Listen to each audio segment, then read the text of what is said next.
A heat pump reversing valve is a crucial component in a heat pump system, responsible for controlling the direction of refrigerant flow and thus enabling the heat pump to switch between heating and cooling modes.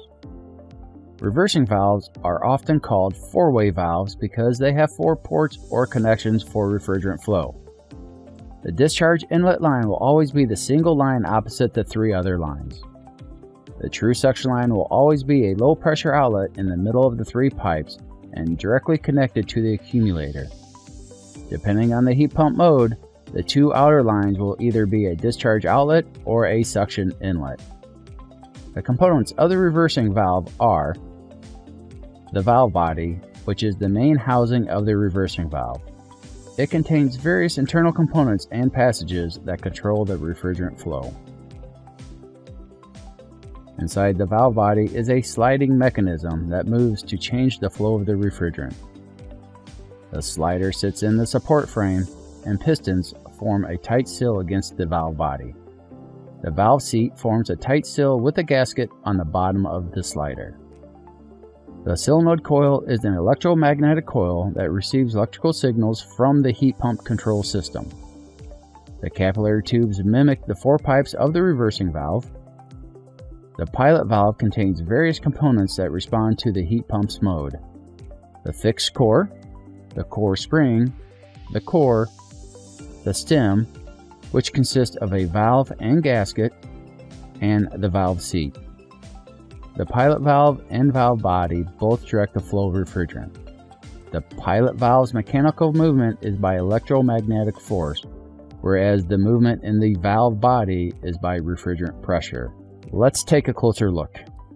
First, examine how the refrigerant flows through a reversing valve with a de-energized solenoid coil. In this example, a de-energized solenoid coil represents heating. High temperature superheated vapor from the compressor enters the discharge inlet port, travels into the valve body, and discharges through a side port to the indoor coil.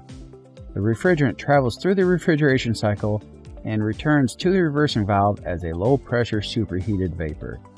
The refrigerant travels towards the valve body and is directed into the true suction port through the slider. From there, it travels to the accumulator. When the system switches between heating and cooling, the thermostat sends a signal to energize the solenoid coil and generates a magnetic field. This magnetic field exerts a force on the core, causing a mechanical motion. The core and stem move, causing the pressures to change in the 2 outer capillary tubes. The high pressure in the capillary tube is now directed to the other side of the valve body, causing a mechanical motion of the slider mechanism and directing hot gas to the outdoor unit.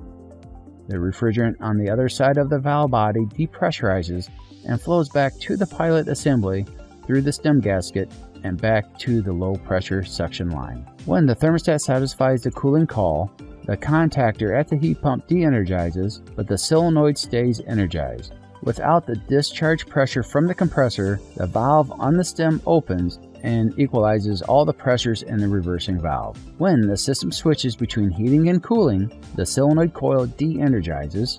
The core spring causes the mechanical motion, resulting in the pressures changing on the outer capillary tubes, pressurizing the other side of the valve body, shifting the slider mechanism, depressurizing the other side of the valve body, and sending high temperature superheated vapor to the indoor unit.